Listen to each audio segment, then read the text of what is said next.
की बात में आप तमाम दर्शकों का बहुत बहुत स्वागत है। आज की चर्चा में बातचीत करने के लिए हमारे साथ वरिष्ठ पत्रकार मोहन कुमार शामिल है। मोहन जी, सबसे पहले तो आपका स्वागत है। लेकिन आज जो हम आपके सामने चर्चा करेंगे वो बहुत ही दर्दनाक विषय है। आप सबको पता होगा, झारखंड का एक जिला है दुमका, और वो दुमका कोई ऐसा जिला नहीं है जहां से वहां की सरकार, जो हेमंत सरकार है, उनका वो अपना क्षेत्र भी है। और वहां पे एक अमानवीय घटना घटी है। आप सबको मालूम है, अंकिता नाम की 16 साल की लड़की जिसको जलाकर मार दिया गया है। मोहन जी, जिस तरह से ये विभत्स घटना आप देख रहे हैं, बहुत ही इससे क्रूर, अमानवीय कुछ भी नहीं हो सकता है। सरकार और विपक्ष जो भी इस पर बातें कर लें, लेकिन इससे अमानवीय कुछ नहीं हो सकता है। क्या इस पर तुष्टीकरण की राजनीति होना सही? देखिए, राजनीति तो हर विषय पर हो जाती है, लेकिन व्यक्तिगत रूप से अगर हमारा मानना है कि ये जो घटना घटी है, निश्चित तौर पर क्रूर नहीं, क्रूरतम का हद कहा जा सकता है कि किसी भी व्यक्ति को जिंदा जला देना यह क्रूरता का हद है। और रही बात, वह बिल्कुल नाबालिग बच्ची थी, उसके अच्छे विजन से पढ़ रही है, 12वीं की छात्रा है, 12वीं की छात्रा है। और सबसे बड़ी बात है कि जो हॉस्पिटल में हमने उनका स्टेटमेंट सुना है, आपके चैनल के माध्यम से भी और मीडिया के माध्यम से भी, वह शिक्षिका बनना चाहती थी। उसकी सोच को देखिए कि निश्चित तौर पर समाज को वो दिशा देना चाहती थी शिक्षिका के रूप में, और उसके साथ यह बर्ताव बिल्कुल निंदनीय है। इसकी जितनी भी निंदा की जाए बहुत ही कम होगा। और सबसे देखिए, समीक्षा करने की बात यह है कि 2019 का यह मामला, ये कोई आज की घटना नहीं है। 2019 का मामला है, जब अंकिता के घर में वो शाहरुख नाम का लड़का घुस जाता है और वहां तोड़फोड़ मचाता है। पूरे अगल बगल के लोग, आस पड़ोस के लोग जमा होते हैं, घर परिवार के लोग जमा होते हैं, और फिर जो है उस लड़के को वहां से भगाया जाता है। बात बढ़ती है, और लेकिन फिर इसको धीरे धीरे दबा दिया जाता है, या वो चीजें दब जाती हैं। लेकिन 2 अगस्त, बीते इसी अगस्त की घटना है, 2 अगस्त को फिर वो लड़का जो है, और बीच में कई बार वो डिस्टर्ब करता है लड़की को। और हम सब समझते हैं, जब लड़कियों के ऊपर इस तरह से घटना घटती है तो चीजों को घर वाले भी कोशिश करते हैं कि चीजें बाहर ना जाए। इसके कई सारे सामाजिक कारण हैं। लेकिन पुलिस प्रशासन की जिम्मेदारी कहां है, और सरकार की जिम्मेदारी जो होनी चाहिए वो कहां है? क्योंकि यह मामला 3 वर्षों का है, और विशेष करके जो 2 अगस्त को फिर वो इसके अंकिता के घर में वो तोड़फोड़ करने आया था, पूरे ग्रिल को तोड़ करके घर घुसने की कोशिश कर रहा था, क्या वहां के जो पुलिस प्रशासन है उसकी क्या जिम्मेदारी है? वो कहां थी वहां की पुलिस प्रशासन? और विशेष करके ये मैंने पहले भी कहा कि हेमंत सोरेन, जो झारखंड में जिसकी सरकार है और जिनका अपना एक क्षेत्र है दुमका कोई साधारण जिला नहीं है, और वहां पर इस तरह से लॉ एंड ऑर्डर हो, और वहां पे समझिए आप कि एक आम लोगों के बीच में उस लड़के शाहरुख जो है, उसके जो उसने जो हैवानियत की है, अब समझिए उसकी मानसिक स्थिति कि वो कितना बेखौफ है पुलिस को लेकर के और तमाम चीजों को लेकर के। उसके मन में बिल्कुल ये हो गया होगा कि पुलिस मेरे लिए कुछ भी नहीं है। बिल्कुल कहा जा सकता है, अमित जी आपने सही कहा।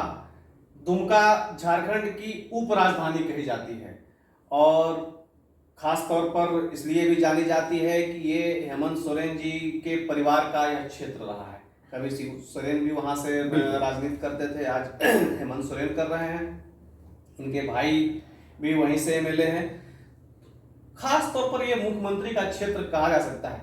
तो कहीं ना कहीं इस मामले में सरकार की संवेदनहीनता जो है दिख रही है। अगर सरकार संवेदनशील रहती तो इस पर कार्रवाई होती, इस तरह की घटना नहीं घटती। एक बात और मैं कहना चाहूंगा कि जब अंकिता की मौत हो जाती है, वो लड़की 5 दिन तक जिंदगी और मौत से जूझ रही थी हॉस्पिटल में। पहले तो दुमका के ही एक हॉस्पिटल में उसका इलाज चल रहा था, फिर जाकर के रांची रिम्स में उसका इलाज चलना शुरू हुआ, और 5 दिन फिर शनिवार को उसकी मौत हो जाती है। अब समझिए उस लड़की कितना संघर्ष की है। फिर उन्होंने स्टेटमेंट भी दिया है कि जो मेरे साथ घटना घटी है, जिस तरह से मुझे जला करके मारा गया है, इसी तरह से उस लड़के को जला करके मारा जाना चाहिए। बिल्कुल, वह उस लड़की का पीड़ात्मक भाव था, जिस पीड़ा में वह अपने आप को महसूस कर रही थी। कहीं ना कहीं उसका यह भाव था कि इसी तरह के पीड़ा से उसे भी दंडित किया जाए। बिल्कुल। और यूं देखा जाए तो इस मामले में सरकार जो है संवेदनहीन रही है, इसलिए कि बेहतर इलाज की व्यवस्था की जा सकती थी, उस तरफ सरकार का ध्यान नहीं गया।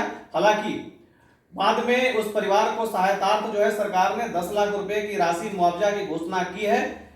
बिल्कुल ये राशि आप पहले खर्च करते।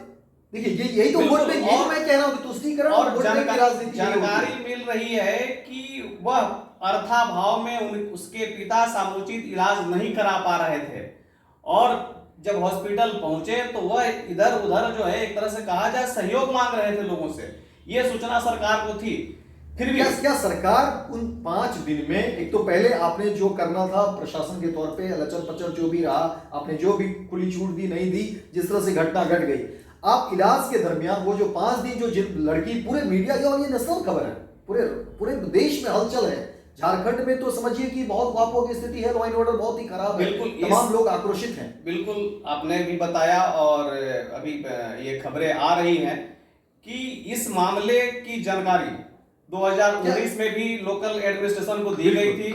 पिछले दिनों घटना जो 2 अगस्त की बात कही जा रही है उस दिन भी दी गई थी, और स्वयं अंकिता ने भी उसे समझाने का प्रयास किया है कि हम तुम्हारा सम्मान करते हैं, तुम्हारे प्रति सद्भाव रखते हैं, लेकिन हम कोई प्रेम एक्सेप्ट अभी नहीं कर पाएंगे, हमें कैरियर बनाना है, हमें शिक्षिका बनना है। कितनी बड़ी बात है, 16 वर्ष की लड़की, 16 वर्ष में कितनी समझ होती है, या आप हम सब समझ सकते हैं, लेकिन 16 वर्ष की लड़की का ये स्टेटमेंट, क्योंकि जब शाहरुख ने शादी के लिए उसे फोर्स कर रहा था उस लड़की को, अंकिता को, तो अंकिता ने बिल्कुल डिनाई किया कि नहीं, मुझे पढ़ना है और मुझे शिक्षक बनना है और समाज को एक नई दिशा देनी है।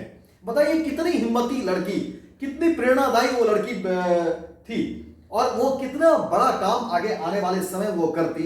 लेकिन ऐसी लड़की को जो 16 साल में कितनी समझ रही होगी मोहन जी, ये बहुत छोटी बात नहीं है किस चीज, क्योंकि वो एक उम्र होता है, लेकिन वहां उसने डिनाई किया इन सब चीजों को, और उन्होंने कहा कि मुझे पढ़ना है, मुझे शिक्षक बनना है और मुझे समाज को एक दिशा देनी है।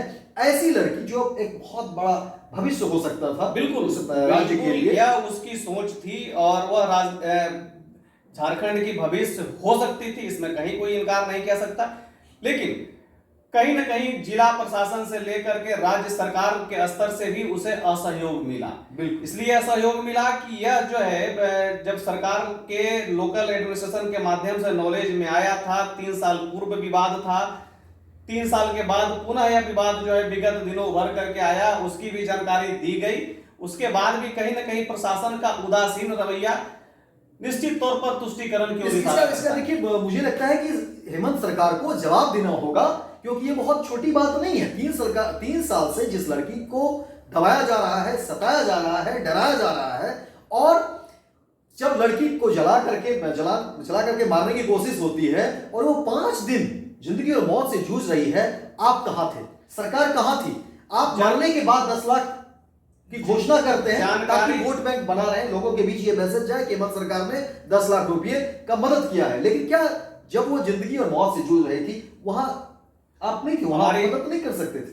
हमारी जानकारी के अनुसार, जो अभी तक जानकारी हमें प्राप्त हो रही है, हो सकता है गलत भी हो, लेकिन जो जानकारी मिल रही है अमित जी, अभी तक राज्य सरकार का कोई प्रतिनिधि भी उस पीड़ित परिवार से मिलने नहीं पहुंचा है, भले ही मुआवजा की घोषणा हो गई हो। लेकिन अगर यह मुआवजा और अन्य चीजों को लेकर सरकार सजग रहती तो बेहतर इलाज के लिए उसे कहीं और भी ले जाया जा सकता। पूर्व मुख्यमंत्री, झारखंड के पूर्व मुख्यमंत्री रघुवर दास ने तो आरोप लगाए ही हैं, और देखिए आप मौका देते हैं। मैं शुरू से कहता आया हूं कि आप ऐसे इस तरह की जो राजनीतिक पार्टियां हैं, जो राजनेता हैं, वो अपने विपक्षी को मौका देते हैं। आप डिफेंड नहीं कर पा रहे चीजों को। रघुवर दास ने कहा है कि भाई हेमंत सरकार तुष्टीकरण की राजनीति कर रहे हैं। क्यों? क्योंकि वो मारने वाला, जलाने वाला का नाम शाहरुख है। तो क्या शाहरुख नाम हो जाना आप सही हो सकते हैं? क्या शाहरुख नाम होने से आप गलत हो सकते हैं? ये एक सवाल है, और ये हम सब के लिए सवाल है, सोचने के लिए है कि क्या शाहरुख नाम से आप तय कर लेंगे कि वो लड़का गलत हो सकता है, या शाहरुख नाम से आप तय कर लेंगे कि वो लड़का सही हो सकता है? इस तरह की जो राजनीति हो रही है आज हमारे देश में, हमारे राज्य में, हम हर एक जगह, वो उन पर हम सबको नजर रखने की जरूरत है। क्योंकि देखिए, नाम से आप तय नहीं कर सकते, और इस तरह की जो विचारधारा जो पनप रही है, और बिल्कुल। इसका फायदा और कितना बड़ा नुकसान हो सकता है। आज झारखंड में पूरा गहमा गहमी है कि हाँ क्या हो सकता है, आगजनी हो रही है, तमाम लोग आक्रोशित हैं। और समझिए इन सब के बीच एक लड़की गुजर गई। क्या अंकिता के गुजर जाने के बाद क्या ये भरोसा आप दिला सकते हैं कि आगे आने वाले समय में किसी अंकिता को इस तरह से जला करके नहीं मारा जाएगा? क्या हम सब या तमाम जो भी लोग हैं वो अब भी वही मोमबत्ती जलाएंगे? क्या फिर वही कवायद होगी कि फिर एक दरोगा का ट्रांसफर कर देंगे या वहां जो भी पदाधिकारी हैं उनका ट्रांसफर कर देंगे और इस बात से पल्ला झाड़ लेंगे? क्या इस तरह से घर की जो बेटियां हैं वो जलती रहेगी, मरती रहेगी? क्या इस दिन का इंतजार करेंगे? बिल्कुल सही कहा आपने। जब तक सरकारें, खास करके सरकार एक सिस्टम होता है, और सिस्टम जब कहीं विशेष समुदाय, विशेष वर्ग के प्रति मोहित होने लगे और एक तरफा सोचने लगे, तो कभी समाज समता मूलक नहीं हो सकता। और इस तरह से कई अंकिता जो है बलि की वेदी पर चढ़ती रहेंगी, और कई जैसा कि आपने बताया शाहरुख का मनोबल बढ़ता रहेगा। बिल्कुल। वह शाहरुख कोई भी हो सकता है। मैं किसी समुदाय की बात नहीं करता, मैं किसी विशेष वर्ग की बात नहीं करता, लेकिन वह व्यक्ति कोई भी हो सकता है, क्रूर होता है, जिसने क्रूरता की हदें पार कर दी। बिल्कुल। तो राजनीति में देखिए इस तरह का जो ट्रेंड चला है कि नाम को लेकर के राजनीति होती है और तुष्टीकरण को लेकर के जो राजनीति होती है ये पूरी तरह से विनाशकारी है। इसमें हम सबको समझना होगा, तमाम आम आवाम को समझना होगा कि तुष्टीकरण की राजनीति कौन कर रहा है और क्यों कर रहा है, ये हम सबको समझने की जरूरत है। लेकिन अब मोमबत्ती जलाने का दौर नहीं है, हम सबको समझना होगा और उसी पर हम सबको अपनी राय रखनी होगी, हम सबको सशक्त होना पड़ेगा, आगे आना पड़ेगा। फिलहाल दीजिए इस कार्यक्रम में इजाजत, बहुत बहुत धन्यवाद। और अगर आप इस चैनल को सब्सक्राइब नहीं किए हैं तो सब्सक्राइब करिए, शेयर करिए और आप अपना कमेंट जरूर करिए। बहुत बहुत धन्यवाद। खबरों के अपडेट के लिए हमारे चैनल को लाइक, सब्सक्राइब एवं शेयर करें।